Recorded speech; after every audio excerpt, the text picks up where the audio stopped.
Japan, a land that combines the ancient and the modern. Home to an economic machine that is the envy of the world, while maintaining the love of beauty and serenity that is typically Japanese. A year ago, Japan was the scene of conflict as teammates and championship rivals Alain Prost and Ayrton Senna collided in the Japanese Grand Prix. Prost climbed from his car as champion and watched as Senna fought on in frustration. 3 weeks ago in Spain, Senna again felt bitter disappointment as his engine failed and prevented him from recapturing the crown. Prost, now driving for Ferrari, won, keeping his title defense alive. Today, Prost must win once again to have a chance of clinching the title, while Senna need only beat Prost to become world champion. Once again, they meet in the land of the rising sun.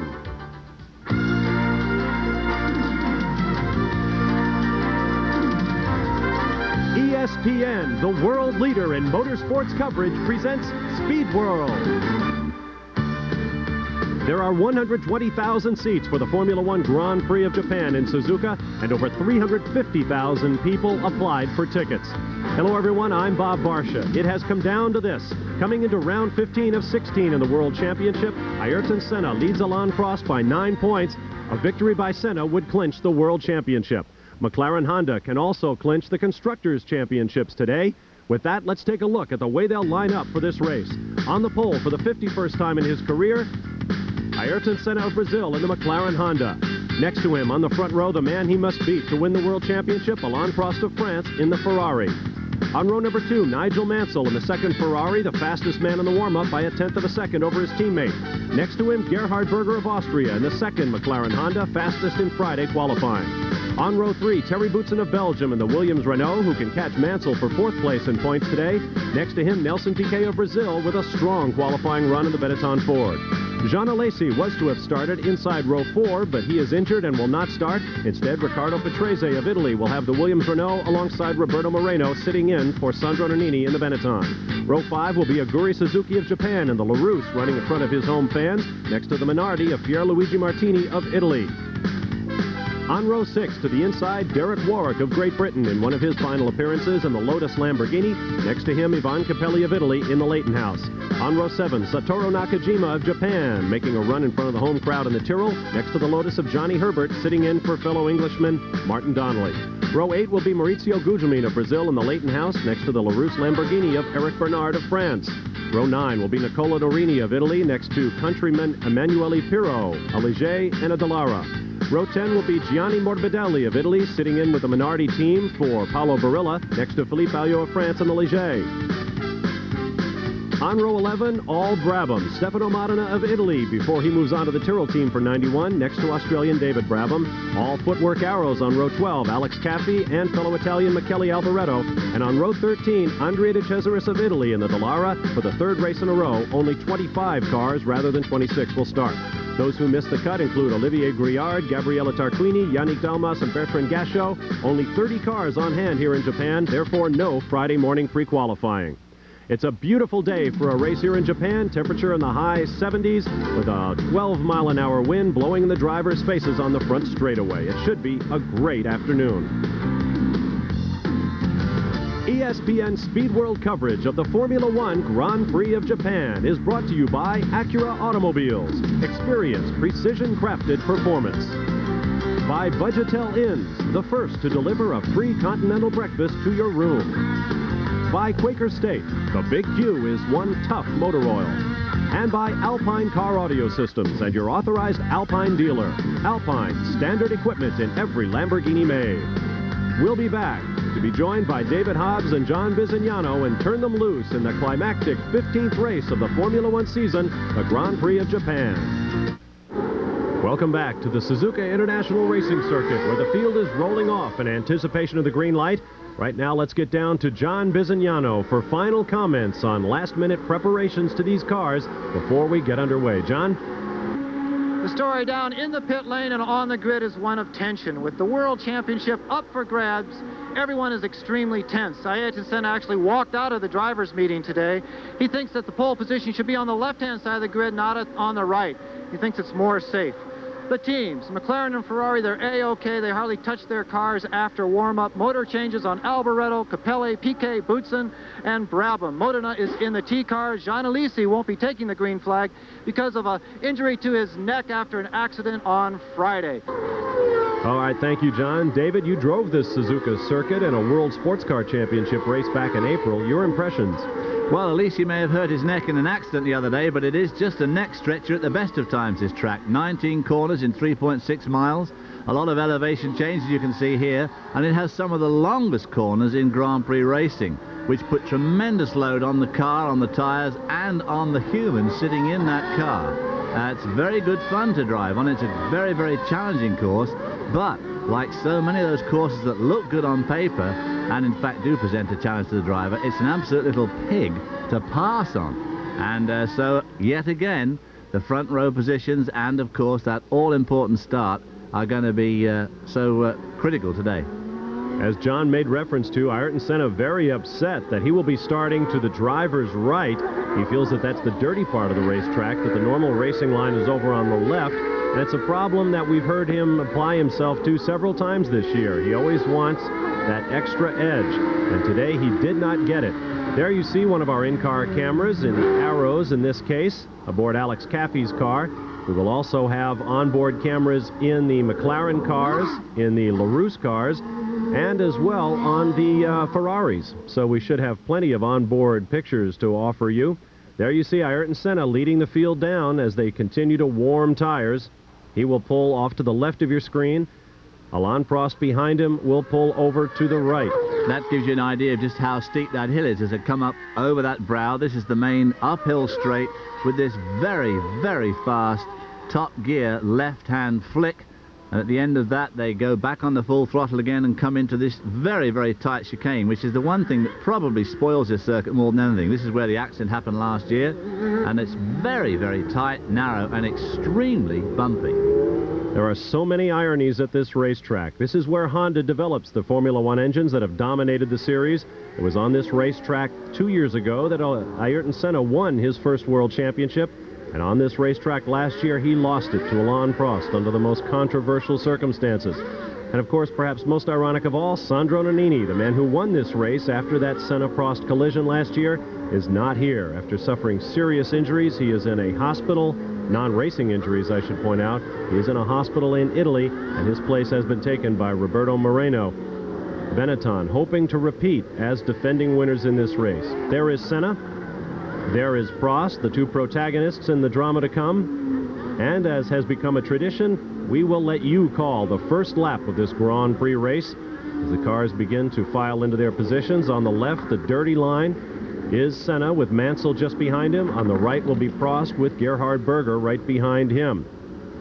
So plan to turn up the volume on your sets. Unless there is an incident, we will allow you to call the first lap and get a good dose of the sights and the sounds of Formula One motor racing. And of course the Ferraris were fastest in warm-up this morning, so they'll be looking for a repeat of that this afternoon, which of course is when it really counts. Safety cars pulling up to the back of the field. They will circle the first lap behind the field in case of an accident and then pull off and let the race unfold. So prepare to turn up the volume and sit back for what should be a great auto race.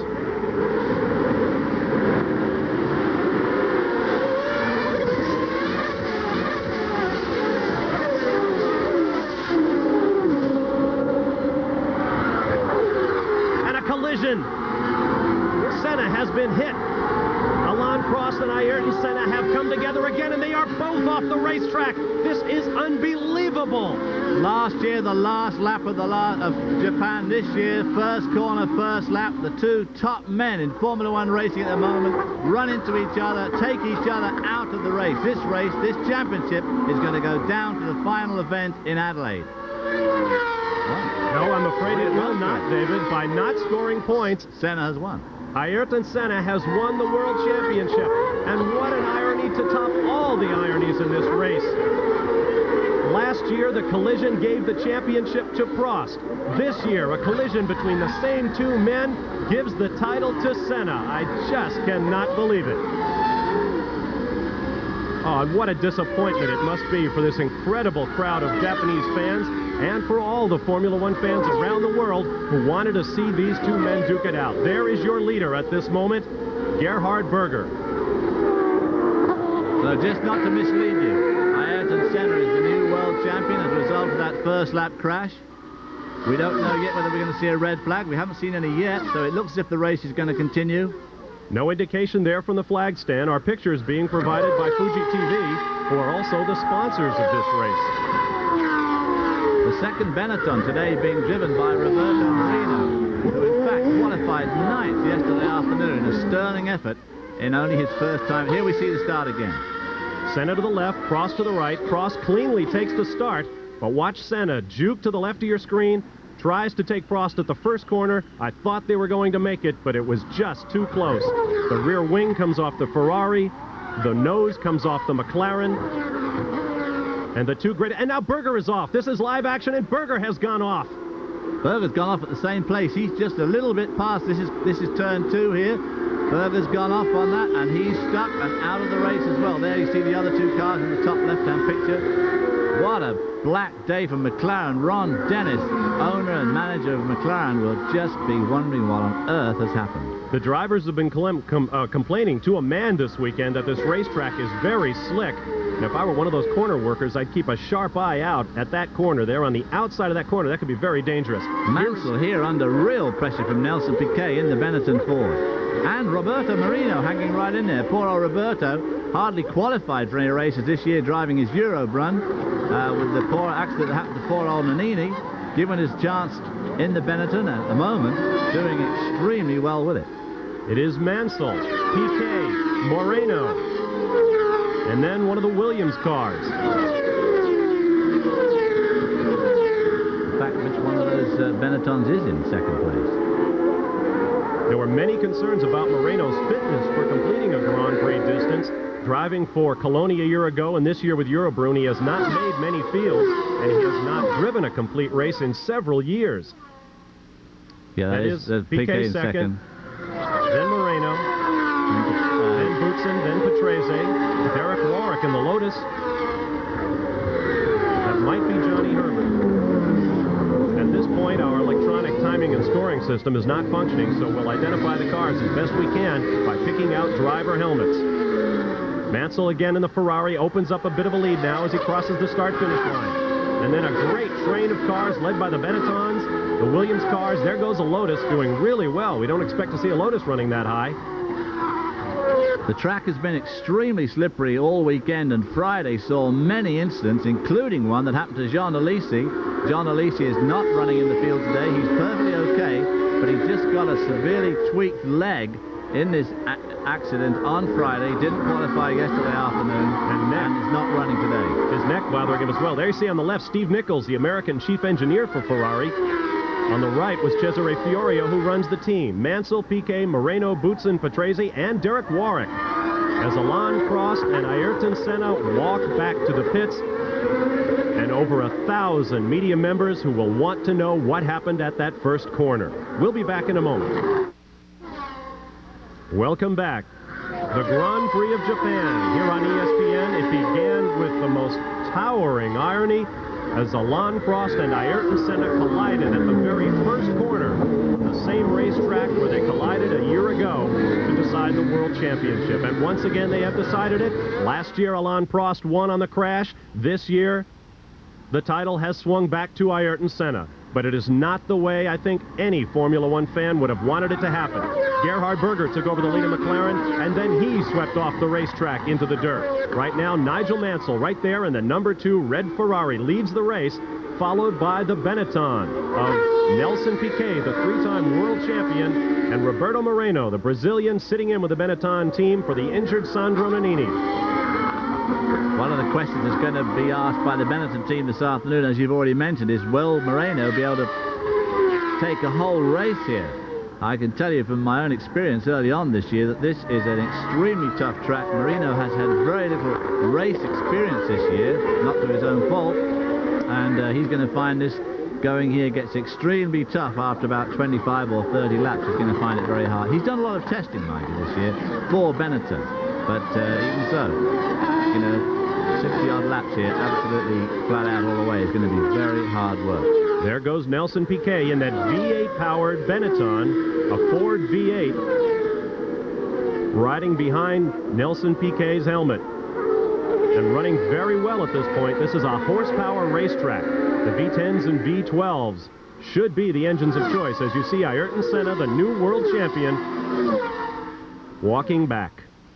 I have to say that really, I guess in truth, that if it was anybody's fault, that accident, it would have to be Ayrton Senna's, because he was behind. I mean, it was Prost corner. In theory, the guy who's trying to get by, who has to make sure that he executes a clean pass, and Prost was definitely in the front. But it was also just kind of one of those racing accidents. But if you had to absolutely apportion blame, you'd have to say, I guess it was Senna's fault. Very, very disappointing for everybody, not least of all him and Prost.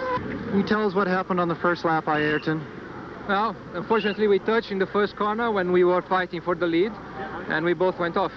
You think that's because the pole position is on the wrong side of the track here? You wanted to change that? Absolutely. You fight, you break your to be on pole, and then they put you on the wrong side of the circuit. Benefit whoever is in second place. And how do you feel? For that reason, I had not such a good start. Then we went for the first corner, and I went for the inside. And he didn't open the door, and then I couldn't avoid. We touched, and we both went off. How do you feel about being world champion? It's not a bad feeling at all, is it? Congratulations. Not a bad feeling indeed, but I'm sure not the way Ayrton Senna would like to have won. And now that John has turned him over to our Japanese colleagues, here is the way the field stands right now. Nigel Mansell out front, followed by Nelson Piquet, Roberto Moreno, Thierry Boutsen, Riccardo Patrese, and Derek Warwick.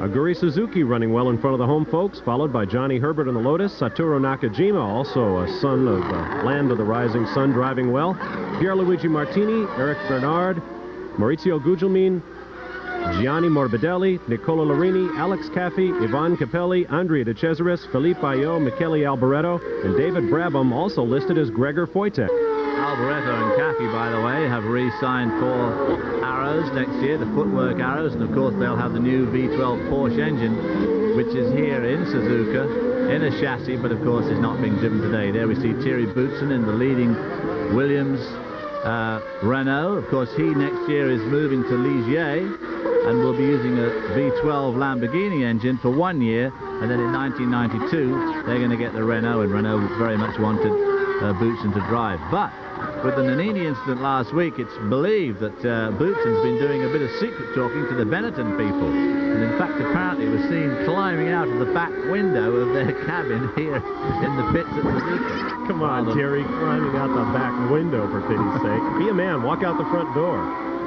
Waving the new contract. But anyway, all sorts of things happening. The silly season, of course, is almost over. But of course, Moreno now will be struggling hard to hang on to this drive. This would be an absolute plum for him after years of struggling around in inferior cars. He did a couple of years IndyCar racing back in 85 and 86, and he would just love to drive this car next year. But there's all sorts of talk of a very famous American possibly going to drive that car. Once again, the Michael Andretti rumors have come up. And of course, Ford's connection as an American company backing a Formula One effort. There you are on board with Nigel Mansell. The in-car cameras were to be aboard the McLarens and the Footwork Arrows cars, but they apparently have been switched to the Ferraris. Now he's crossing the track here behind those high wires, crossing over that track, and there's a real fast left-hand flick here. That, I tell you, folks, is exciting. Hard on the brakes for the chicane. Down to first gear, probably. This chicane's the only thing that spoils this circuit. It's too slow, too narrow, too bumpy. A moment ago, I said Gregor Wojtek was driving in the field. Of course, he is not. As you see, one of the Leighton House cars. That'll be another disappointment to this Japanese crowd. Leighton House, one of the 3 Formula One teams that are owned by Japanese. The others being Brabham.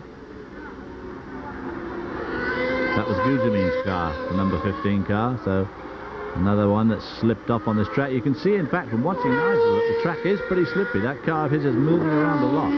Brabham and Arrows, I meant to say, were the other 2 teams owned by the Japanese. Gregor Wojtek is not driving in this race. That is David Brabham in the Brabham car. Our timing and scoring monitor have Gregor Wojtek, Martin Donnelly, and all of the injured drivers still in their cars, including Sandro Nannini. We'll straighten it out for you when we return.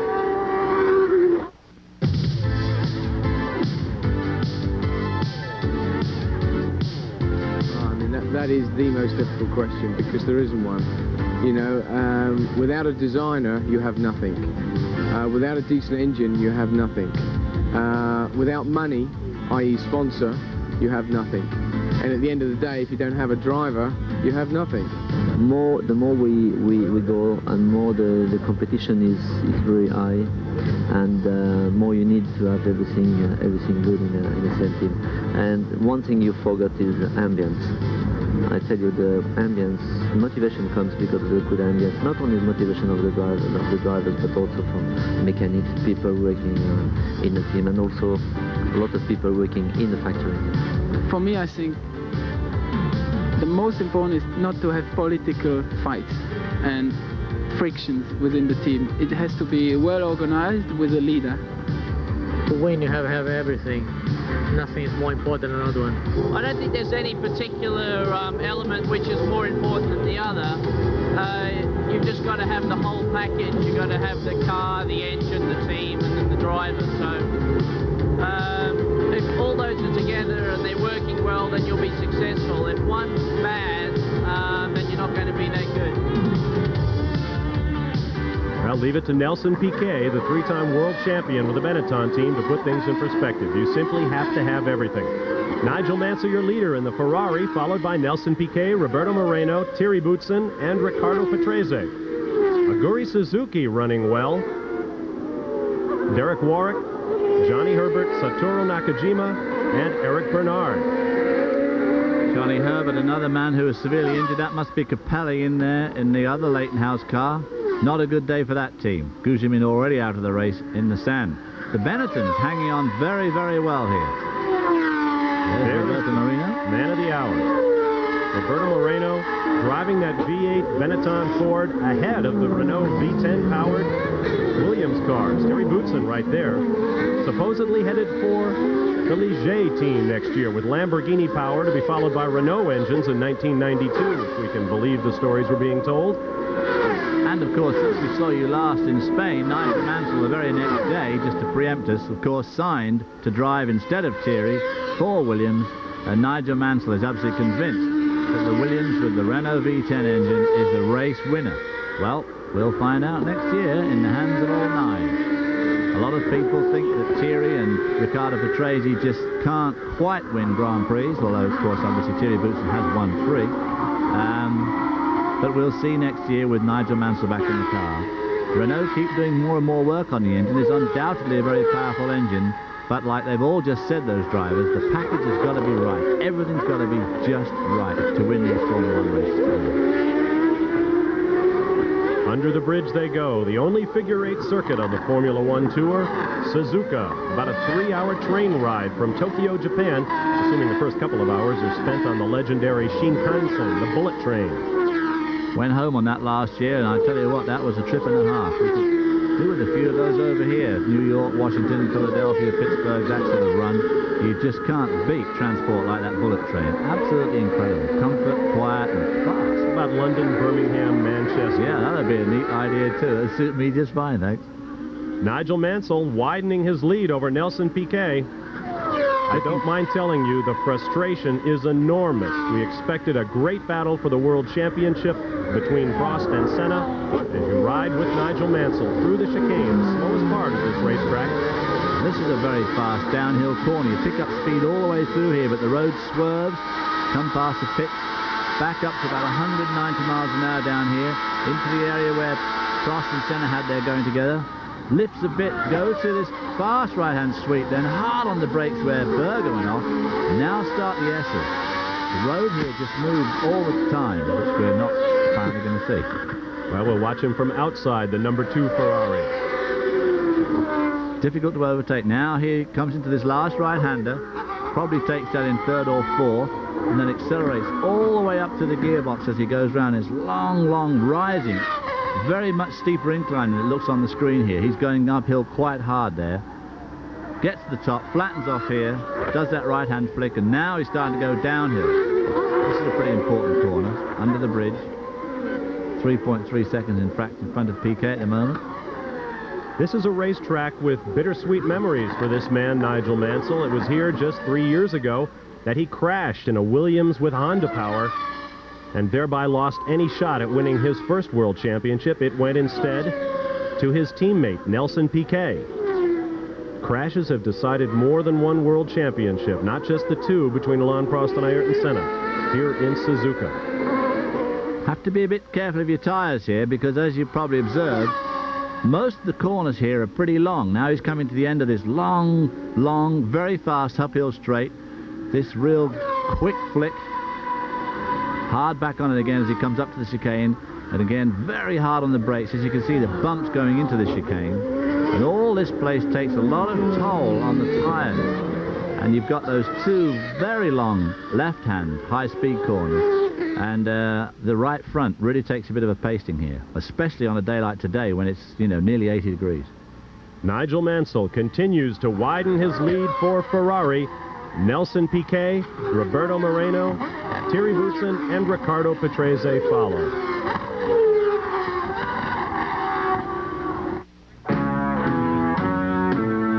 In Suzuka, Japan, the Formula One World Championship has been decided in a grinding crash between Alain Prost and Ayrton Senna at the first corner of the Japanese Grand Prix.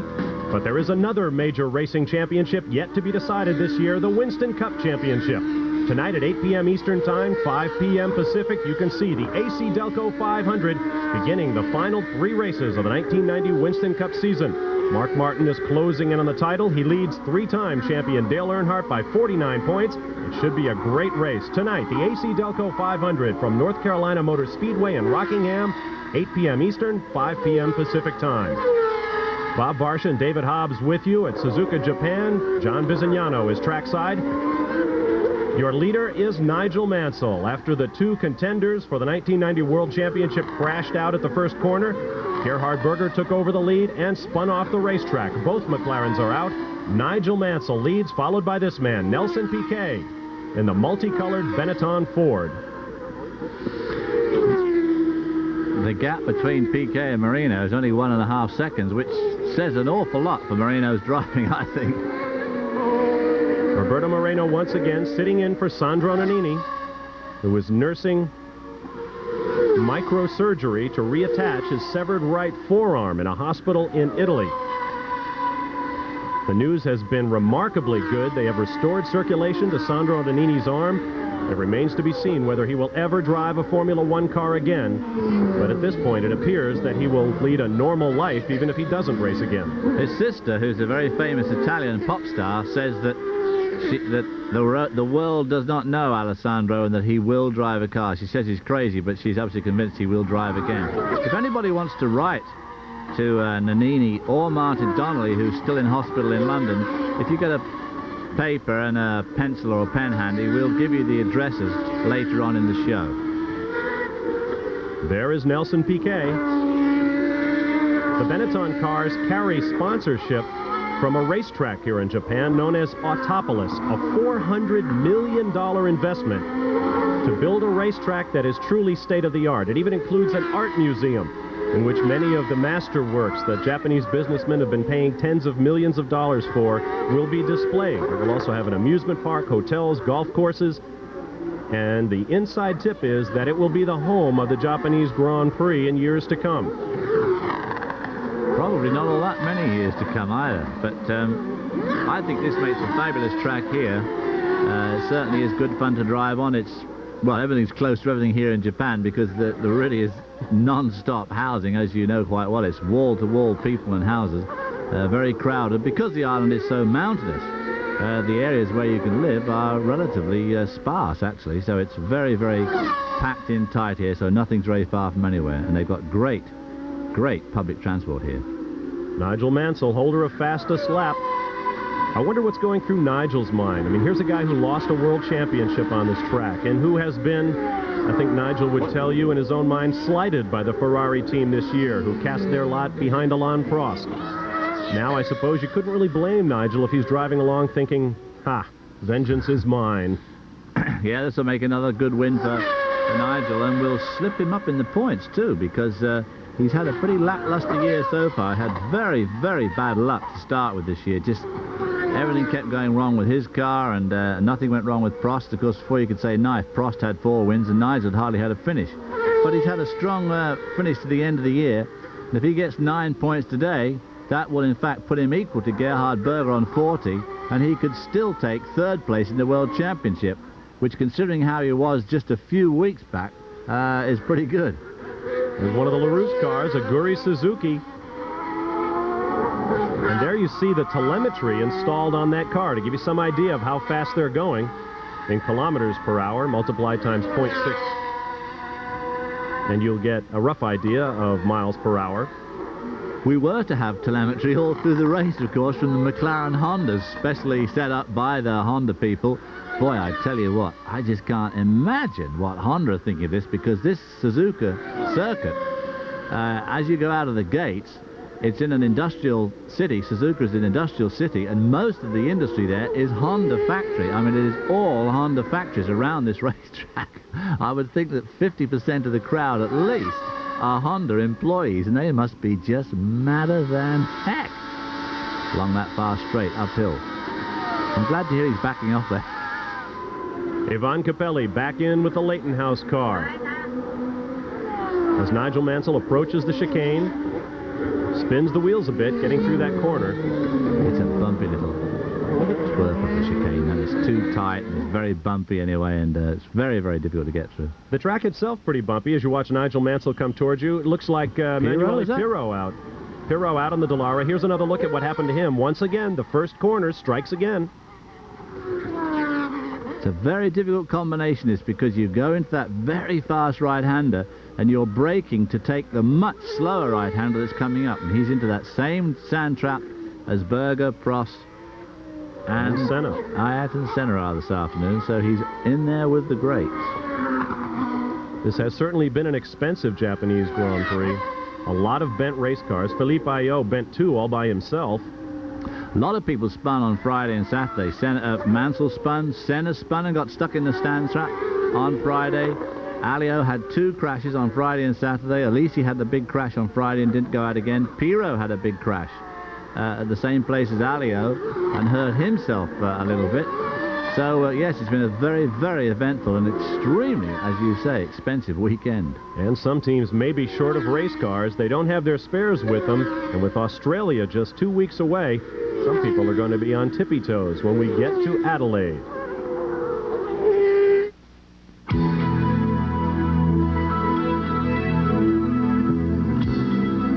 I think red and white is my national color. You know, our flag is red and white, yeah. Then put on my name. The Japanese are race maniacs. They absolutely love their auto racing. In addition to the Autopolis circuit, which is just being built at a cost of a mere $400 million US, they are also building a replica of the Indianapolis Motor Speedway here in Japan, and it will be used, we are told, as a part of the putative World Oval Racing Championship that has been proposed by the FIA World Council, governing body of world motorsport. Beginning in 1992, they plan 4 to 5 races, 1 in Japan, 1 in the US, 1 in Australia, and 1 in Europe. Type of cars to be used, they will not be Formula One cars, but they will be a type of car, probably flat-bottomed, that will be discussed and approved in the weeks and months to come. Back aboard with Nigel Mansell, your race leader. Going through that last long left-hand at the bottom of the hill, changes up twice going through it. Now he's on that long uphill straight. He'll get up to about 185. Backs off just a little bit for this quick left-hand flick. Now hard on the brakes for chicane. Almost certainly uses first here. And his hands never come off the wheel. He uses the little butterfly tabs on the back of the steering wheel that actuate Ferrari's electronically operated semi-automatic transmission.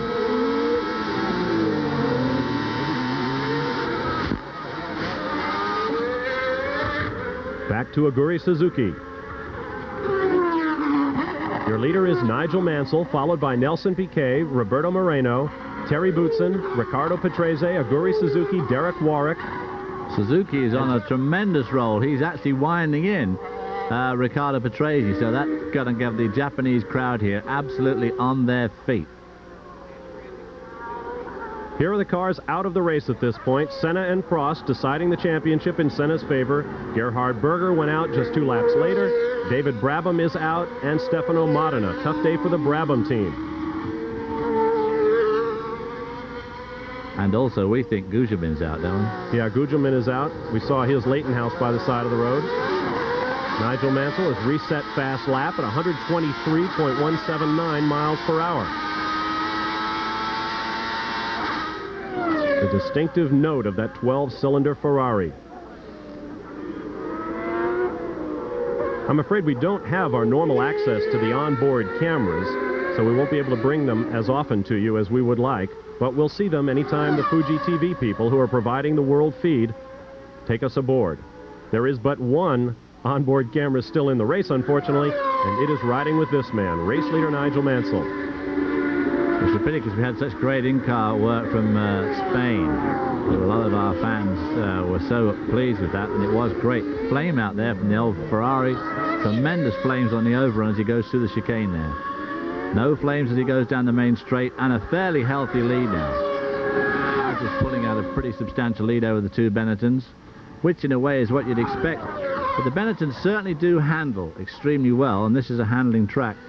But Nigel Mansell knows this circuit well. We had that tremendous crash here back in '86, and not going to let this race get away from him today. And as you said earlier on, no doubt grinning to himself behind his helmet there as he thinks of his erstwhile team leader and now ex-teammate, or about to become ex-teammate, stuck in the sand. Turn 1, lap 1. There you see the intervals. 4.8 seconds back to Piquet, 6.9 from Mansell to Moreno, 11.5 seconds roughly from Mansell back to Terry Boutsen in 4th place. Another 2 seconds back to Riccardo Patrese, and 2 seconds further back to Aguri Suzuki. Those are the top 6 positions, the points-paying positions. And for those of you wondering why it is that Alain Prost cannot come back to challenge Ayrton Senna in 2 weeks in Australia, he trails by 9, and under Formula One scoring, 9 for first, 6 for second, 4 for third, 3 for fourth, 2 for fifth, and 1 for sixth, you can count only your top 11 finishes. And Alain Prost must therefore drop a 5th place finish scored earlier this year in Canada. Therefore, even if he wins in Australia 2 weeks from now, he will net only 7 points, and it will not be enough to make up the 9-point deficit to Ayrton Senna. So Senna is your world champion for the 2nd time.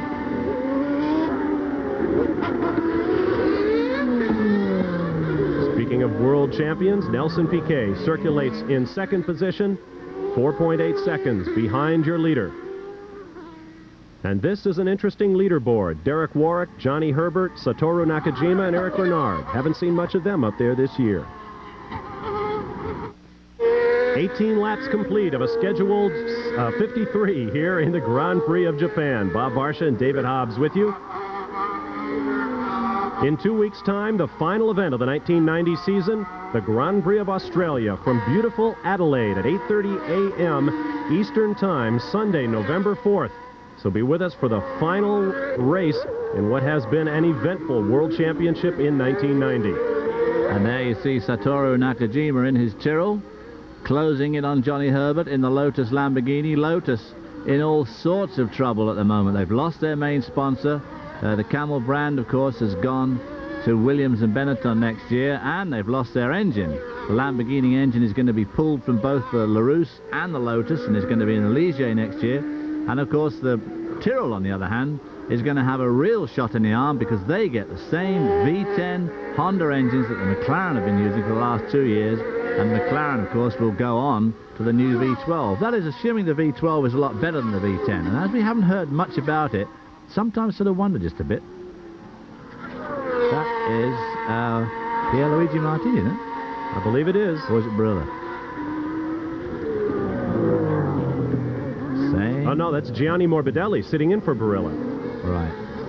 Barilla is out of that car. Morbidelli, who has family ties to their primary sponsor, SCM, a maker of cutting tools, is now in the car.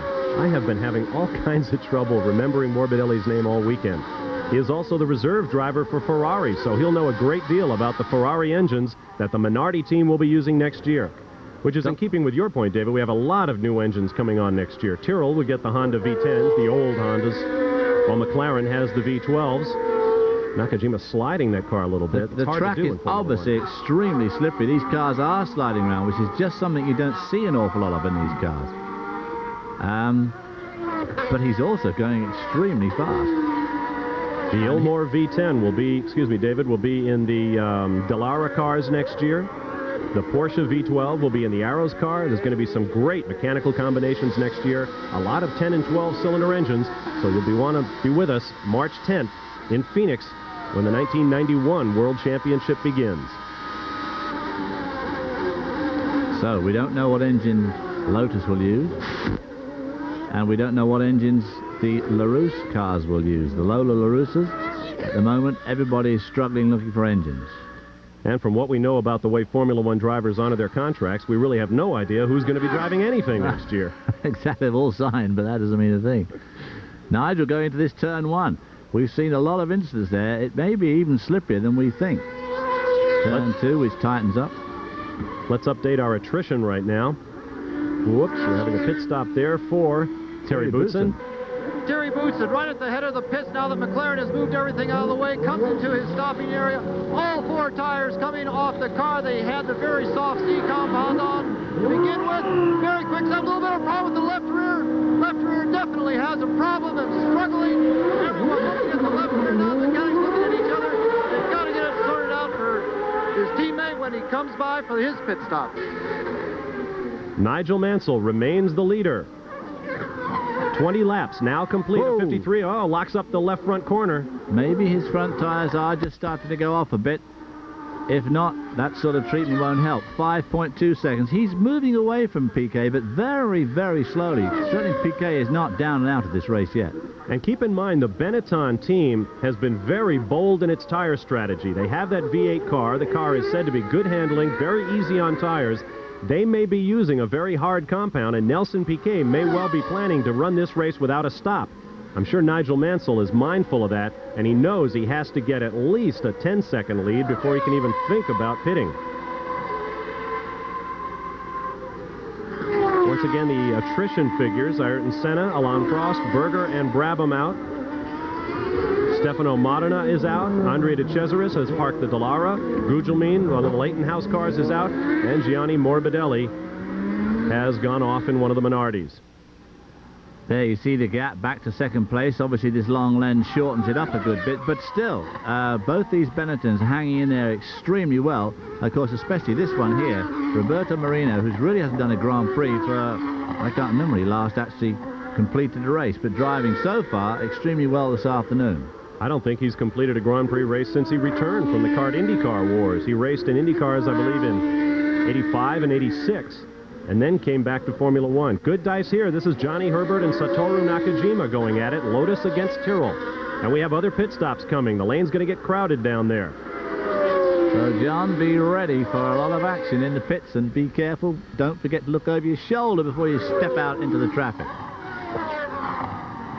Into that slick turn 1, turn 2 area. You can see it shining in the sunshine here today. It's a very warm day, up in the 80s, low 80s, light breeze. And is that one of the, yeah, it's Suzuki just coming up there in the back of the picture, is it not? One of the LaRousse cars. If he is, he's lapping. Climbing uphill left-hander with the Atlantic Ocean in the background. Near the seashore in Japan, the Japanese Grand Prix. More in a moment. Back at the Grand Prix of Japan, round 15 of 16 in the 1990 Formula One World Championship. Over 120,000 fans on hand here at the Suzuka circuit, watching native son Satoru Nakajima doing battle with young Englishman Johnny Herbert. Johnny Herbert's engine looked to me like it was smoking, but as he went to the chicane there you see a picture of the vast crowd here all waving their Japanese hero Nakajima on. That car behind Nakajima, of course, is not Suzuki, it's Eric Bernard. There is your race leader, Nigel Mansell. It is Mansell, Nelson Piquet, Roberto Moreno, Riccardo Patrese, Aguri Suzuki, and Johnny Herbert.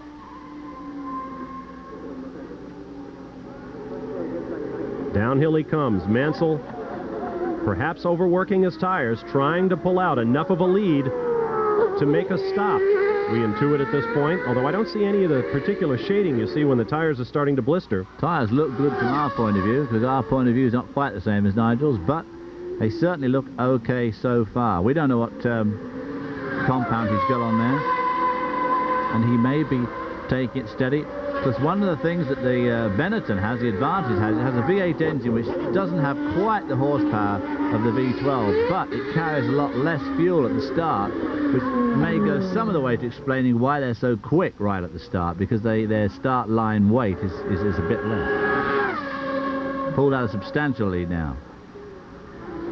Coming around to complete lap 23 of 53 scheduled here on the 3.641 mile Suzuka International Racing Circuit in Suzuka, Japan. Mansell, Piquet, Moreno, Patrese, Suzuki, Johnny Herbert, Satoru Nakajima, Eric Bernard, Terry Boutsen, whose pit stop has dropped him back to 9th place, followed by Derek Warwick, who also pitted, Pierluigi Martini, Alex Caffey, Michele Alboreto, Nicola Larini, Felipe Ayo. And that rounds out the scoring at this point. 25 cars started, 16 are still in the race.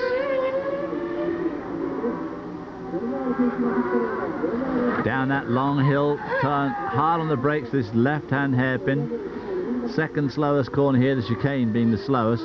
Probably goes around there in a second. Now this long one here, this is one of those long corners, still going right. Never ever straightens up there. Still sweeping right. Oh dear. Eric Bernard making a tire stop in the LaRousse.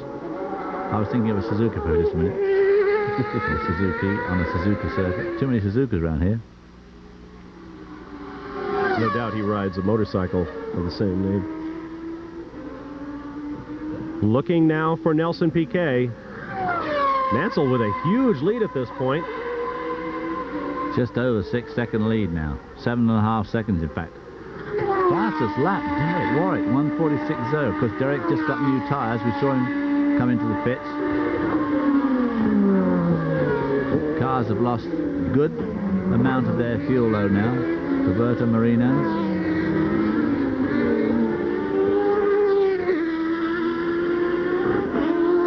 Now, of course, next year, Benetton have got a completely new car that's designed by John Barnard, who really was the architect of this car, the Ferrari, and, of course, the McLarens of back in '85 onwards. So a lot of people are thinking that when he comes out with the new car, it will be something very special. Nigel Mansell, over 8-second lead. This is that long uphill left-hander. You notice the way he had to lift in those S-turns, breathing the tires, breathing the engine a little bit. And breathing pretty hard himself, I'm sure. No doubt. Using less road now, not getting up on that curb quite so much. The cushion between himself and Nelson Piquet is getting more to what he wants, getting close to that magic 10-second mark. There's Johnny Herbert in the pits. Johnny Herbert had a tremendous crash, 2.5 years ago now in Formula 3000 back in England, which effectively put him out of Formula 1. He had the world, you know, right there. He was going to be the Benetton driver the following year, and of course he had that bad accident which effectively put him out of Formula 1 until today.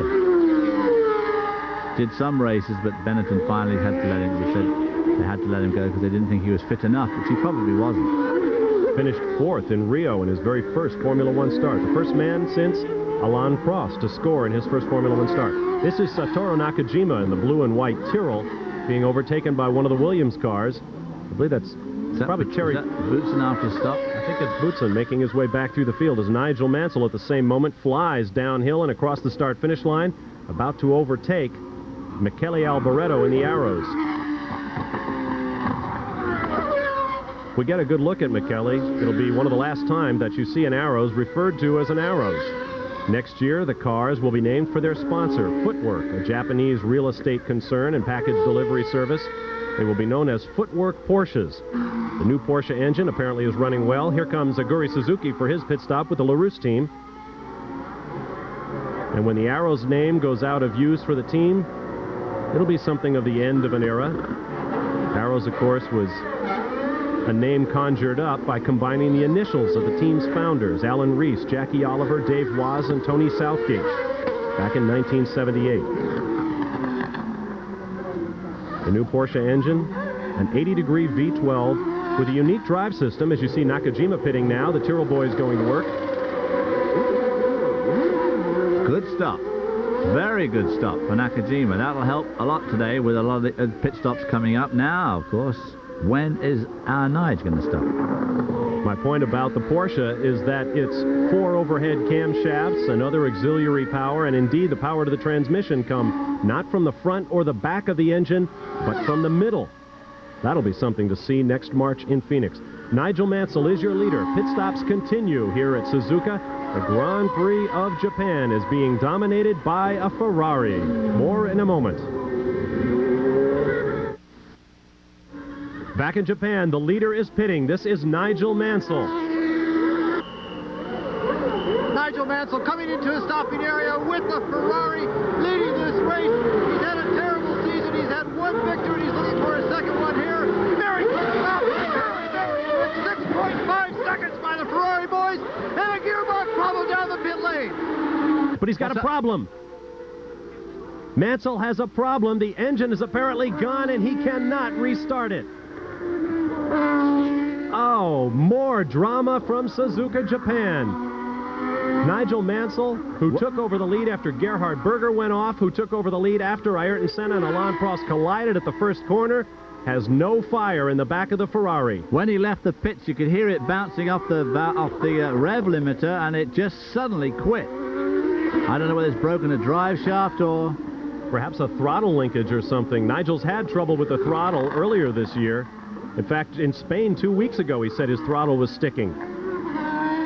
So, Nelson Piquet and Roberto Marino in his second Formula One start is lying a cool second at the moment.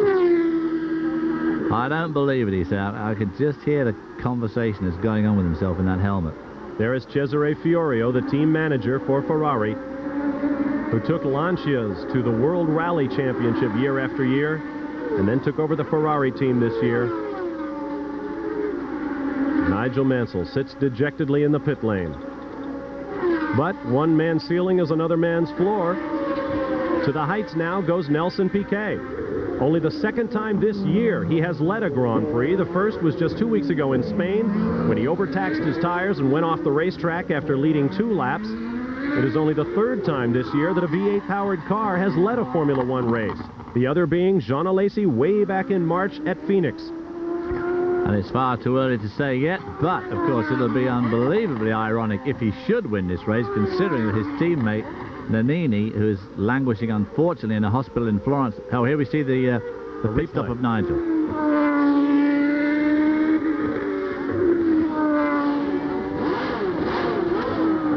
Seems to have got neutral. I think it's the gearbox. You're right, the engine is running. We're hearing. That wasn't a very good soundtrack, but there's his friend Chuck from Dallas.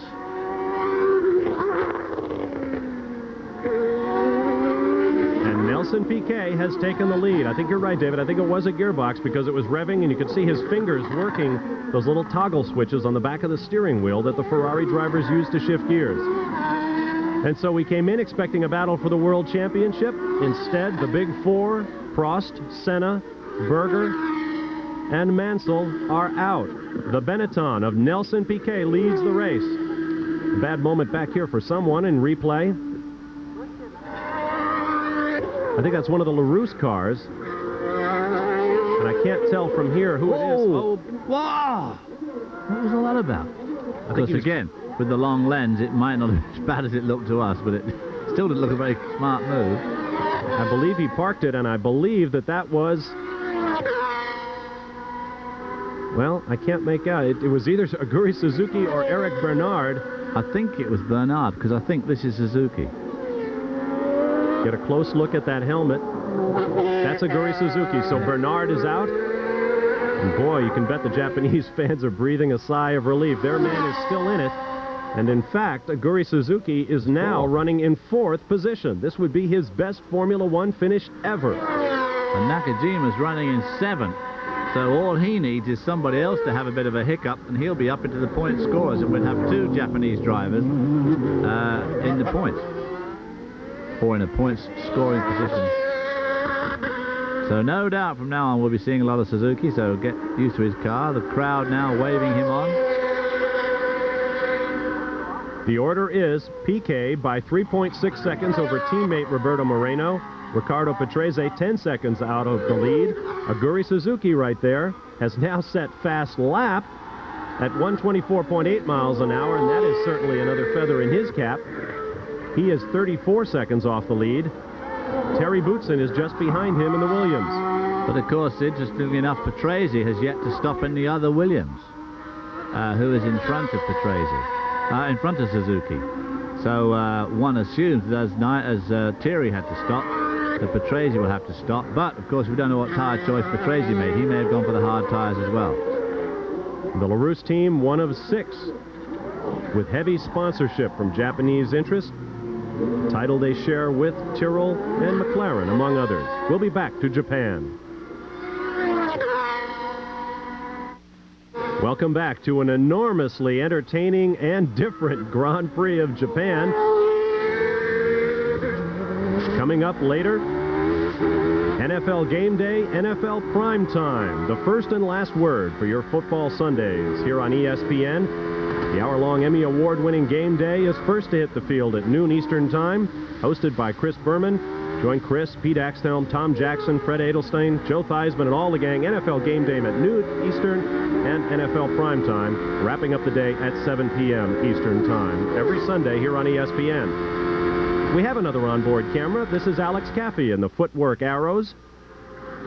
Soon to be a Footwork Porsche. Followed by your race leader, Nelson Piquet. If you're just joining us, sit back. It's a long story. Title contenders Alain Prost and Ayrton Senna collided at the first corner, throwing the World Championship to Senna for the second time. That gave the race lead to the McLaren of Gerhard Berger, Senna's teammate, who went off the racetrack. The very next lap. Nigel Mansell took over, led about 25 laps or so, and then lost the drive in his Ferrari in the pit lane. This man, Nelson Piquet, is now your leader. The lead in a race that apparently no one wants or can hold on to for any length of time. It is Piquet by 3.8 seconds over teammate Roberto Moreno, sitting in for Sandro Nannini. Riccardo Patrese runs 11 seconds off the lead. Aguri Suzuki in 4th position, 31 seconds off the lead. And there's a look out the back of Alex Caffey's Arrows. Nelson Piquet closes up quickly. And listen to the different engine note. That is an off-the-shelf yellow V8 flag Cosworth. waving there. That must be somebody else off the race that we didn't quite see. Moreno is 4 seconds behind his teammate Nelson Piquet, but Piquet has got to find his way, or Piquet very careful way, around Alex Caffey in the footwork.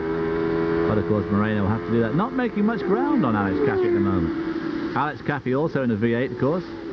Another Ford Cosworth, one of the older style Ford Cosworths. Of course, the Benetton has got the brand new Cosworth V8 engine. Alex Caffey, driving with a sore ankle, incurred in the crash that ended the Portuguese Grand Prix 4 weeks ago, 9 laps early. He did not drive in Spain. His car was taken over by Bernd Schneider of Germany, who promptly crashed 2 of them. And speaking of arrows parked, there is Michele Alvareto's machine. That brings us down to 15 cars still in the race. Make that 14 cars still in the race. Gianni Morbidelli remains on the tote board, although he is out at this point. Eric Bernard also being shown out of the race. Here comes Roberto Moreno. I don't think we can overstate the job he is doing today. He had some practice laps in this car. He's done some testing for Benetton, but he had virtually no seat time in a racing situation when he was called to take over for Sandro Nannini after that terrible accident in which Nannini lost his right forearm, which was subsequently reattached by doctors in Italy. Great view out the back of Alex Caffey's car. There you see the suspension working away. One of those things you don't see a lot of these days is the suspension actually working. Most of the suspension these days is done through the tires. But it is very bumpy here, and now he's under extreme pressure from Piquet, and Piquet will be wanting Caffey to let him through. Just past halfway, 22 laps remain. And dicing here with Caffey allows Roberto Moreno to close up on his new teammate, Nelson Piquet. The gap has gone from 8 to 3 seconds. One other note about McLaren losing both cars, and I probably should have made it earlier, McLaren leads Ferrari by just 18 points for the Manufacturers' Championship. And they have clinched that title now, I would guess, because there are only a maximum of 15 points to be won in the race. Ferrari is now out with both of its cars. If Mansell had won the race like it looked like he was going to do till he had that, what we think is gearbox trouble, we'll have to find out from John later on. There you see Nelson Piquet closing up on the brakes. Out the back of Caffey's car. Good shot, this. Caffey's engine sounds flat, but I think it must be just the way the pickup is. It obviously isn't flat because Nelson Piquet is having an awful job getting around him. See if he go down the inside. Yeah, lets him by. We've already seen one tremendous incident at that very spot this afternoon. Don't need any more. There we see the view out the front of Caffey's car. The twin camera. This is that last right-hander of the S's. Now he starts this long uphill left-hander. Very tough on the car and the driver. Now he starts it. We were one turn short. That was one turn earlier. The drivers will take a couple of higher gears as they ascend that hill, and the strain on the driver's neck is enormous. That was the corner that prompted young Frenchman Jean Alesi to decline the drive in today's race. He had a huge crash on Friday, did not post a qualifying time on Saturday, and then decided he could not drive after taking the warm-up. Oil on the track. The red and yellow striped flag means either oil or debris. It could be bodywork or something, and that's one of the... That's Johnny Herbert's Lotus. So scratch one more car, yeah. As the leader flashes by, we're down to 13 cars remaining in the Japanese Grand Prix. 350,000 people applied with money in hand for the 120,000 grandstand seats available for this race. That is mania. Actually sent the dough.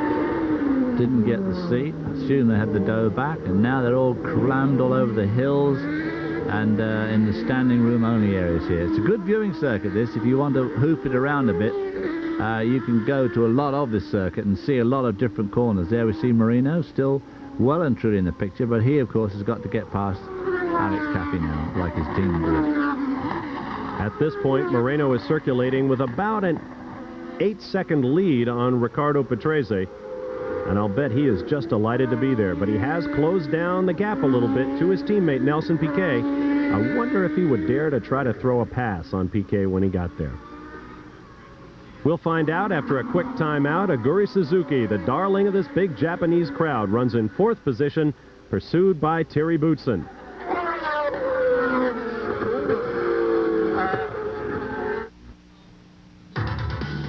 Welcome back to the Japanese Grand Prix here on ESPN. Here's John Bizignano with a track fact. This was the theme last year when we illustrated the difficulty Bob Varsha-sized drivers were having trying to quickly extricate themselves from a Formula One cockpit. The aerodynamicists made the frontal area of these F1 cars so small, drivers had huge problems meeting the out in 5-second rule. Because of that, the rule makers implemented 1990 regulations calling for a minimum cockpit specification in Formula One cars. The teams were required to increase the top opening of the cockpit itself. They also had to change the position of the steering wheel to a much higher location. And maybe most important, they had to increase the size of the dashboard bulkhead. This is what trapped many drivers before. Well, we squeezed Bob Varsha back into the footwork arrows. Last year, some of our viewers may have thought that you were cheating a little bit, playing it up. Could you get out of that car? We had a lot of fun, John, but no question. The dashboard was just cutting off the circulation in my knees. Well, how does this new monocoque, the increased cockpit, feel to you? Is there more room? Well, I think if I really work at it, I could pull my feet back enough so that I could actually work the pedals, but since this is Alex Caffey's car and he's about a foot shorter than I am, I suppose he thinks it's pretty spacious. Well, Bob, the big test, 5 seconds. You ready? Anytime. Go for it.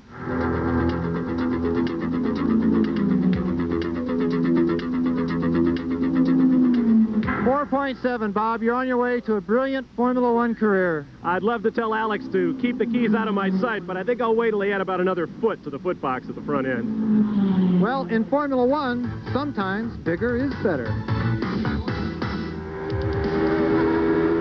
And there is one of those Footwork Arrows cars being passed right now.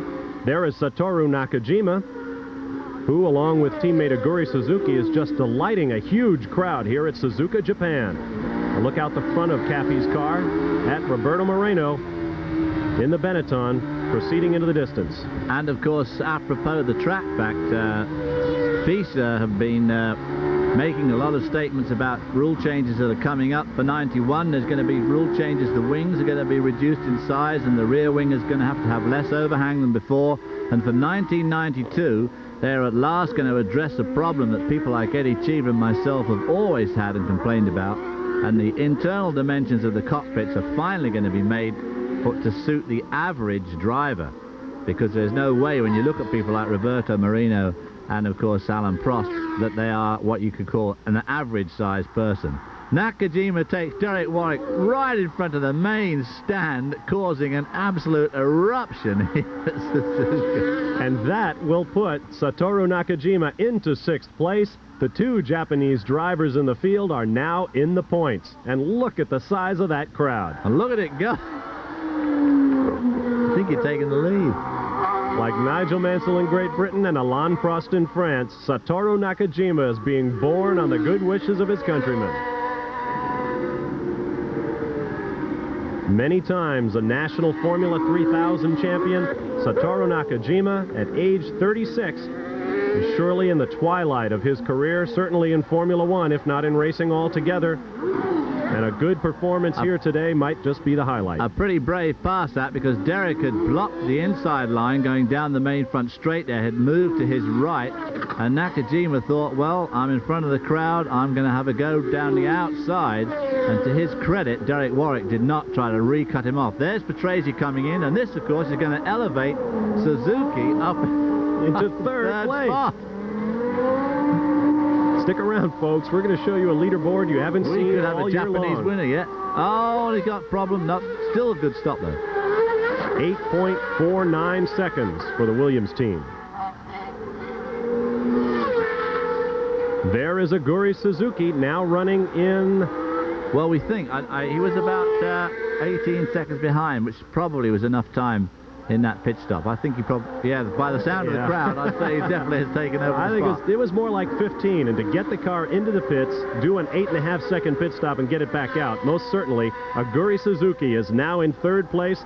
Satoru Nakajima runs in 6th, and this crowd is going mad. And incidentally, Suzuki keeps on doing the fastest lap of the race. He's down to 1:44.9 now.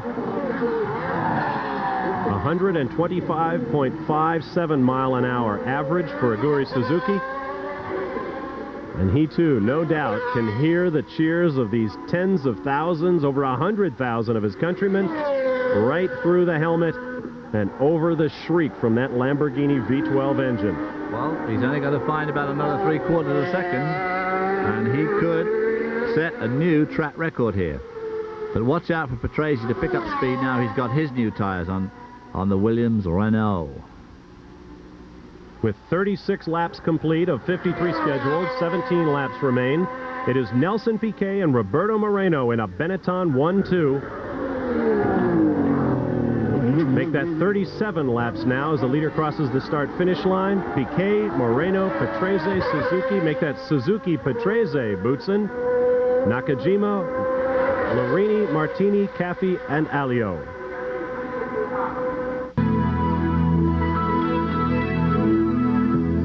Basically, since I was very young in go-kart, I like this sequence of colors from red to yellow. And lately, around 87, 86, the day-glow colors came into fashion.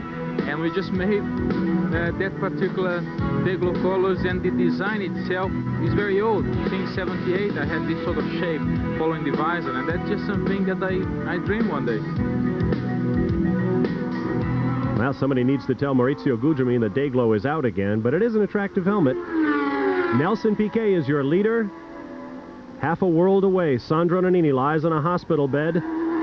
He is the defending winner of the Japanese Grand Prix, and right now, in his absence, his team is running first and second. Overtaking Pierluigi Martini is Nelson Piquet. This could be an interesting attack. Now, as David said earlier, we'd like to give you addresses. Many people have written us wanting to know where they could write to Sandro Nannini or to Martin Donnelly. There is the address for Nannini, care of the Benetton Formula Team, Unit 6, Langham Park, Cadishaw Lane, Godalming, England. For Martin Donnelly, write to Team Lotus at Ketteringham Hall, Wymondham, Norfolk, England. Wymondham? Wymondham, you what do you think it is? Norfolk, NR18 9RS. Funny zip codes we have, don't we? Funny names you have. What's wrong with Wymondham? I just put my head out the booth, you know, and people out there are getting pretty ugly. It's they're looking for a Japanese win here, and the crowd is getting extremely restive just outside the booth here. So let's hope we don't have any riots this afternoon. Ooh. Nelson goes down the inside into that notorious turn 1 that's claimed so many extremely famous and even more extremely rich racing drivers this afternoon. With a possible victory here, and I say possible, we don't want to jinx anybody, Nelson Piquet would pick up his 21st Formula One victory. And it's been a long time coming. Extremely long. And of course, Ayrton Senna will not pick up his 27th and equal Jackie Stewart and become the second all-time winner. But I'm sure he can wait.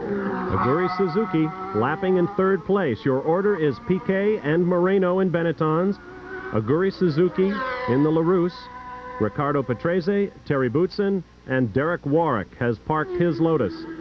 So make it Piquet, Moreno, Suzuki, Patrese, Boutsen, Nakajima, Laurini, Martini, Caffey, and Ayo. And the attrition continues. We are down to 10 cars of the 25 that started this race. Well, it is an extremely tough track. This is, as you can see, it's very bumpy. It has a great deal of cornering, which puts a lot of load on these chassis. It's hard on the engine, and it's unusually hot for this race here last year. If you remember, it was pretty miserable weather. We had quite a bit of rain on and off, and it was cloudy most of the time. But as you can see, the sun's shining really brightly here. It's making the track hot, giving lots of grip. The tires all gripping well in this heat. And, of course, these cars bouncing around this very rough track. Now it'll be Roberto Moreno's turn to overtake Pierluigi Martini.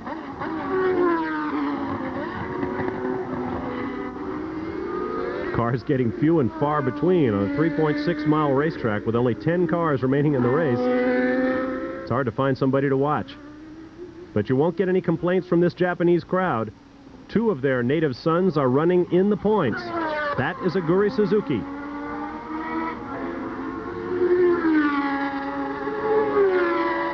Moreno going through that long left-hand curve there. Quick dab on the brakes, through that right-hand flick. Probably goes through there in 5th, down to 4th for this downhill corner. Accelerates down very fast down here. This very fast right flick, hard on the brakes, down to 2nd. There's Riccardo Patrese, picked up speed again. I knew he would after put his new tyres on. Not quite sure why Thierry's not going a bit better. Roberto Moreno in 2nd place, in position for his best Formula One finish ever.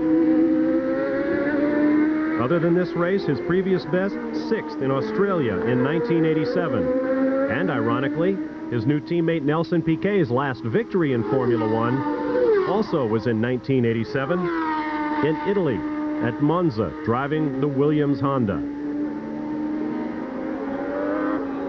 There are going to be a number of personal bests set today. Piquet, Moreno, Suzuki, Riccardo Patrese, and Terry Boutsen upholding Williams' honor. Those are the remaining cars of the 25 that started this race. We'll be back in a moment.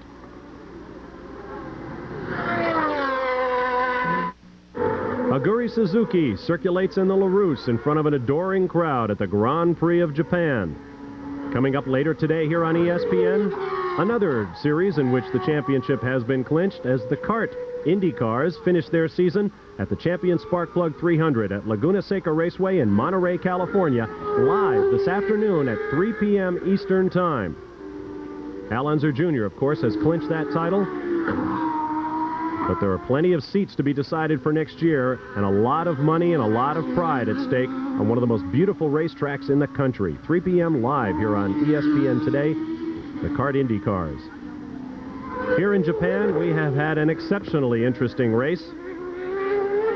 At the first turn of the very first lap of the Grand Prix of Japan, Ayrton Senna and Alain Prost collided. Senna thereby locking up the title. The next lap, Gerhard Berger went off the racetrack in his McLaren. Nigel Mansell took over the lead, held it to about lap 26, at which point he lost the drive in his Ferrari. Both McLarens and both Ferraris out. McLaren clinching the Drivers' and Manufacturers' Championship this year. And I think everyone would have to agree that they basically backed into it. They certainly have set a new standard this year, but they wanted to win it on the racetrack. And by that, I mean they backed into it. But in the meantime, with the top drivers on the sidelines, it has been enormously interesting for men like this. Aguri Suzuki, running in the best position of his career, third right now. In front of him, Nelson Piquet and Roberto Moreno lead. 1-2 for Benetton. That has never happened. And a very ominous sign there for Aguri Suzuki.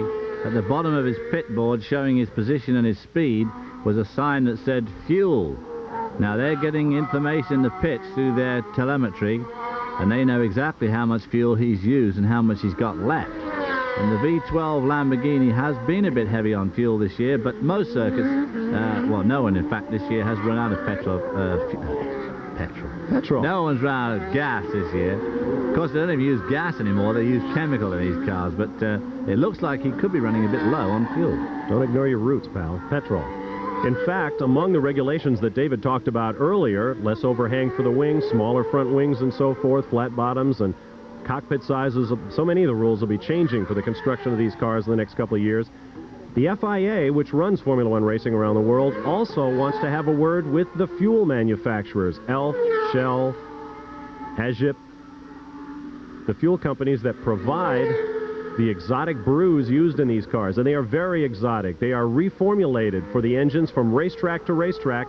And there have been a great many dark rumors about the caustic nature of these fumes and what they might be doing to pit crews and what they might be doing to the competitive balance in the series. 10 laps to go. Nelson Piquet on track for his first Formula One victory in 3 seasons. But the way things have been going this afternoon, 10 laps, an awful lot could happen. No doubt, this one is a long way from over. Nelson Piquet is your leader, followed by new teammate Roberto Moreno, Aguri Suzuki, Ricardo Patrese, and Thierry Boutsen. We are in the closing laps of the Grand Prix of Japan. Nelson Piquet, your leader, followed by teammate Roberto Moreno, Aguri Suzuki, Ricardo Patrese, Thierry Boutsen, and Satoru Nakajima. The overall points table will certainly take a shuffling after this race. Virtually everybody in the top 10 is going to move up as a result of points scored here today.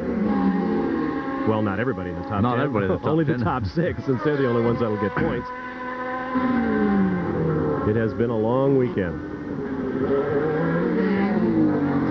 Now, yeah, actually, if Nelson Piquet should win this race, that will make an absolutely astonishing difference to him.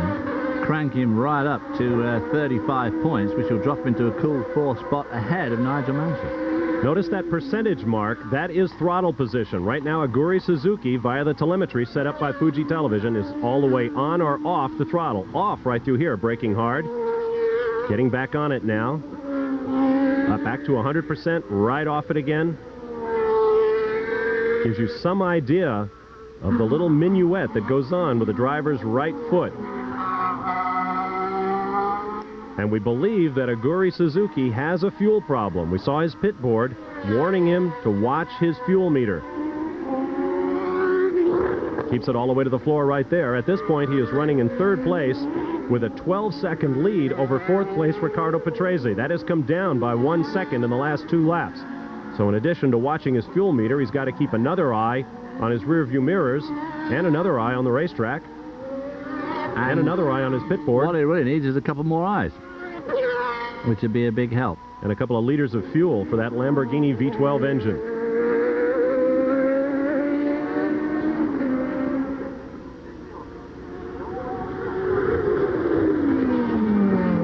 Piquet, who took over when Nigel Mansell lost the drive in his Ferrari in the pit lane following a tire stop.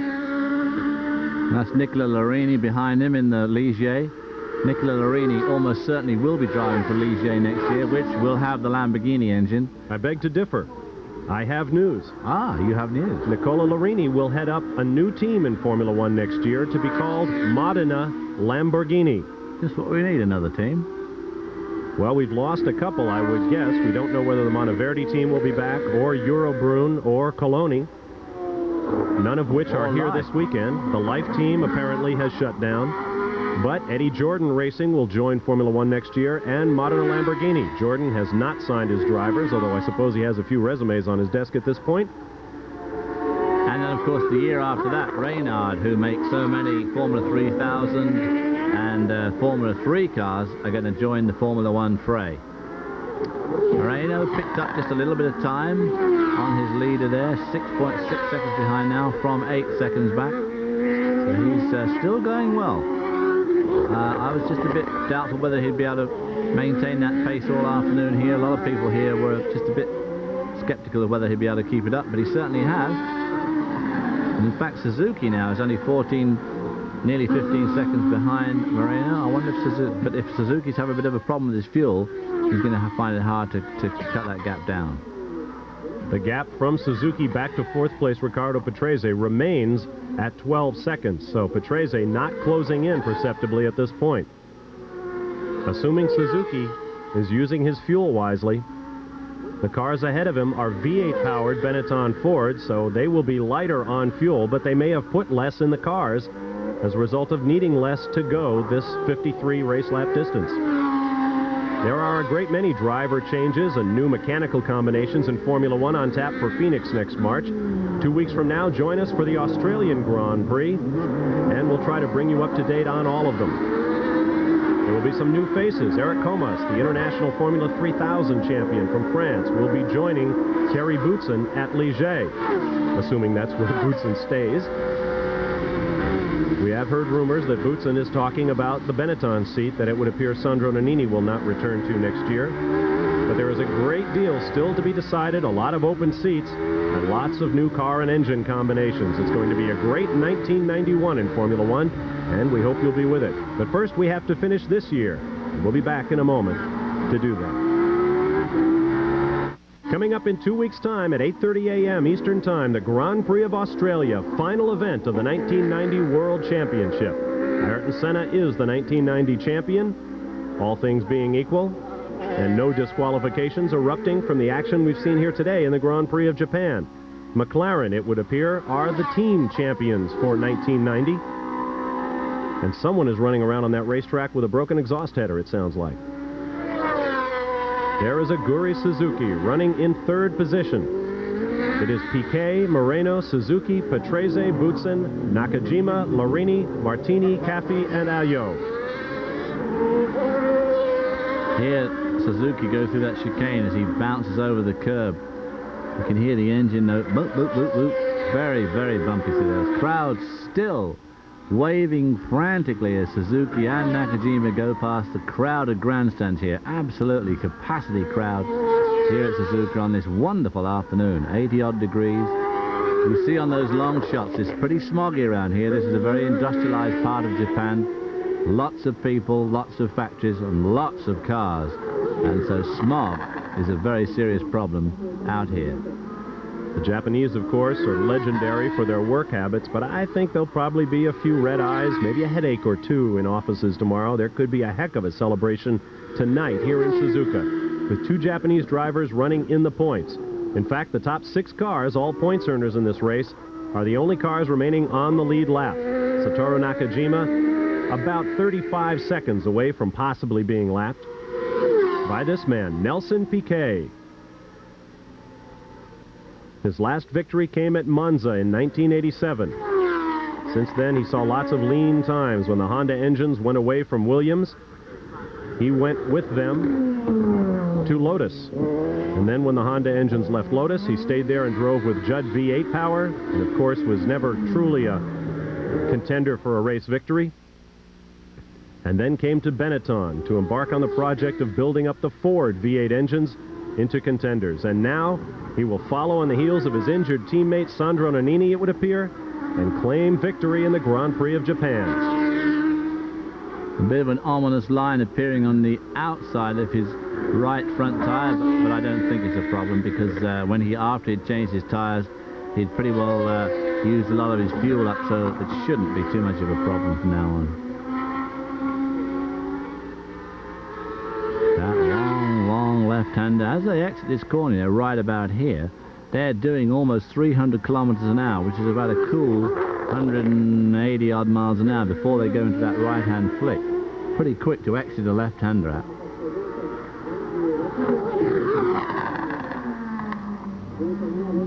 Piquet enlarging the gap slowly on his teammate Moreno. Here comes Moreno. And what a terrific job he has done today, with no race laps whatsoever in this car. He climbed in following the injury a week ago last Friday to Sandro Nannini. And he has done a miraculous job running second at this point, which would improve his previous best finish in Formula One by 4 places. It certainly just demonstrates once again how in any form of racing the car is such a vital part of the equation. It doesn't matter how good you are, or conversely, not quite how bad you are, but it doesn't matter how good you are. If you're not in the right car, it's going to be extremely difficult to win races, as you can witness through the amount of people who've driven Lotus in the last couple of years and just haven't done much good at all. When you think of when Lotus, just 20 years ago, and since then, of course, with Senna, was the last time they had any sort of win. Lotus, and what happens to that team, losing sponsor, engine, and tire deals over the winter. It's going to be interesting to see what happens to one of the legendary names in the sport, Team Lotus. We'll return to Suzuka, Japan in just a moment. Welcome back to the waning laps of the Grand Prix of Japan. Roughly 3 laps remaining. This championship has been decided, but tonight at 8 p.m. Eastern Time from North Carolina Motor Speedway in Rockingham, North Carolina, the NASCAR Winston Cup Championship marches on at the AC Delco 500.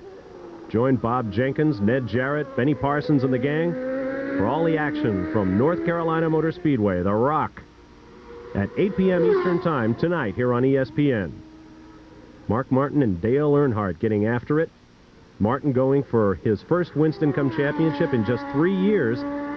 Dale, of course, going for his 4th.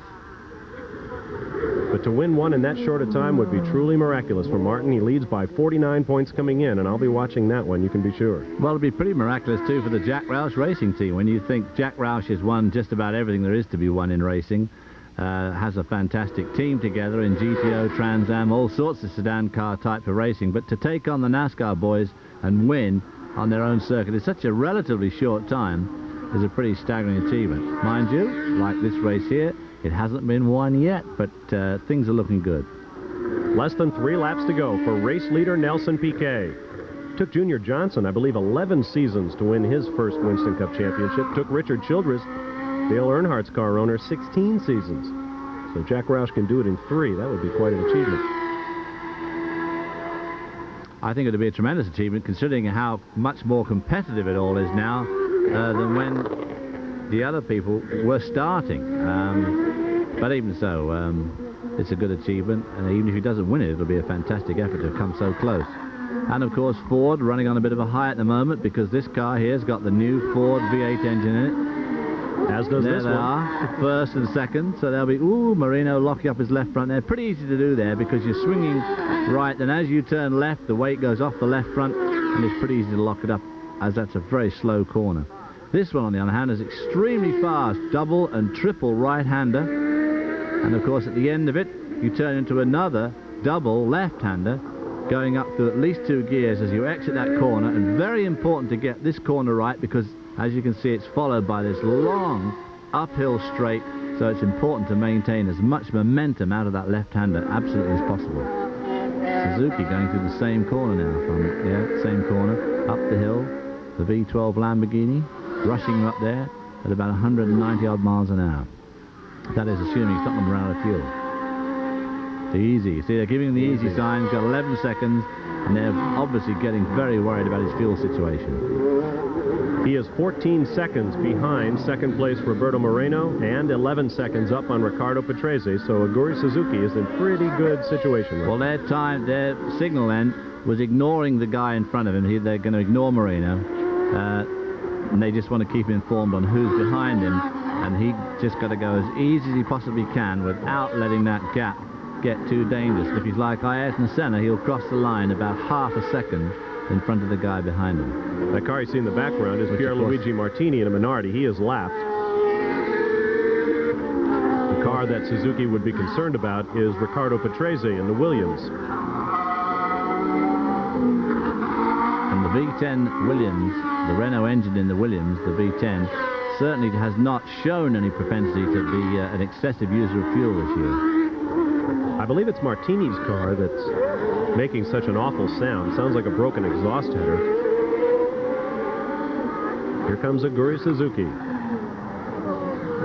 Gerard Larousse, who runs this team, for which it is named, used to run Renault's factory Formula One program when the turbocharged engines were first brought into the series by Renault back in the late 70s. Now he has his own team, heavily sponsored by Japanese interests, which in part, truth be told, explains the presence of Aguri Suzuki in this car. And I'm sure that that's going to be the direction where their engine will probably come from next year. They may have to have an interim year of something else, but I would imagine that eventually they will find a Japanese engine supplier. The last lap for Nelson Piquet, the 3-time world champion from Brazil, who makes his home on a sailboat in various parts of the Mediterranean, and who was at the side of Sandro Nannini's family once his teammate suffered the terrible accident that severed his right arm a week ago. Many people have knocked Nelson as being rather uncaring and somewhat diffident in his championships over the years, but he was with the team and with Nannini's family immediately following the accident. In fact, he only recently traveled to Japan, and now I think he will probably be on the phone with his teammate not long after he crosses the finish line. A great day for the Benetton team here at the Grand Prix of Japan. Bob Varsha, David Hobbs, and John Bizignano, glad to be with you, as we will be 2 weeks from now with the Grand Prix of Australia to wind up the 1990 Formula One season. And later on this year here on ESPN Speed World, we'll bring you a review of the 1990 season. I hope you'll tune in for that as well. Nelson Piquet's still got an awful lot of fans out there in Formula One land, and they'll obviously be ecstatic to see him win a race again after a very dry spell there of 3 years.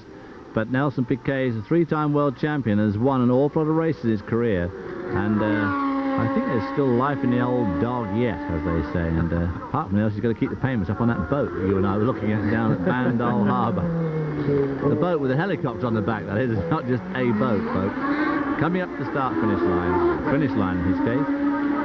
His boat is a neighborhood, the Pilar Rossi, and the checkered flag waves for Nelson Piquet, the oldest man in Formula One, has claimed his 21st career victory. Suddenly all the Japanese flags go away and the Brazilian flags come out. The Benetton team absolutely beside themselves. They're 1 and 2 here in Japan, and how ironic they should win this one after winning this race last year. Congratulations to the entire Benetton team, and you can see the crowd reaction for the success of their man, Aguri Suzuki, who comes home in a career-best 3rd place behind Nelson Piquet and Roberto Moreno. Moreno with his best Formula One finish. Riccardo Patrese unofficially in 4th, followed by Terry Boutsen and yet another Japanese driver, Satoru Nakajima. But this day belongs to Nelson Piquet. Ayrton Senna is your world champion. McLaren Honda, the team champions. But I think it's going to be difficult to convince anyone in this huge crowd that the man of the hour is not Nelson Piquet. We'll take a quick time out now. Be back in just a moment to sum things up after a most interesting and dramatic day here at Suzuka. A brace of Benettons makes their way around the racing circuit.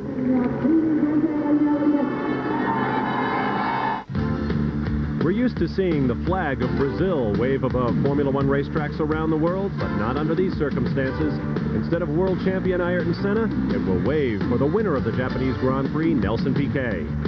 ESPN Speed World coverage of the Formula One Grand Prix of Spain has been brought to you by Mobil. Mobil One Synthetic Motor Oil. Isn't your car worth the extra protection? By First Brands Corporation, makers of STP oil treatment. And by Mr. Coffee, maker of the Expert, the first coffee maker that thinks. Well, the pictures speak for themselves. An ecstatic Roberto Moreno hugs Nelson Piquet after the finest moment of his Formula One career. Ayrton Senna is your world champion. Alain Prost will not be able to overwhelm him 2 weeks from now in Australia. Gerhard Berger will remain in third. Nelson Piquet jumps from 6th to 4th with his victory today. Terry Boutsen remains 5th. Nigel Mansell drops from 4th to 6th. McLaren Honda will not be beaten by Ferrari for the Constructors' World Championship. It is McLaren's third straight. Benetton Ford moves up by the virtue of their 1-2 finish today, ahead of Williams-Renault and Tyrrell Ford. Final results, Nelson Piquet and Roberto Moreno in a Brazilian 1-2 for Benetton, followed by Aguri Suzuki, Riccardo Patrese, and Terry Boutsen. The only other 5 cars to finish, Satoru Nakajima, Nicola Larini, Pierluigi Martini, Alex Caffi, and Philippe Ayot. David, your final thoughts? A bitterly disappointing day for McLaren in spite of the fact that Ayrton Senna has won his second world championship. Gerhard Berger must be extremely irritated with himself tonight for throwing away his best chance of winning a race in 1990, and I'm sure that Ron Dennis is having some pretty harsh words for both his drivers. But still, another world championship for Ayrton Senna, even though his wrecked car is being put on the trailer. And that man, Satoru Nakajima and countryman Aguri Suzuki, are the real stars of the day. They are great heroes here in Japan. The final race of the season will be the Grand Prix of Australia. We'll be coming to you at 8:30 a.m. Eastern Time on Sunday, November 4th. I'm Bob Barsha for David Hobbs and John Visignano. There is an interesting podium. Nelson Piquet in the center, to the left Roberto Moreno, to the right Aguri Suzuki. We'll see you from Australia. So long, everyone.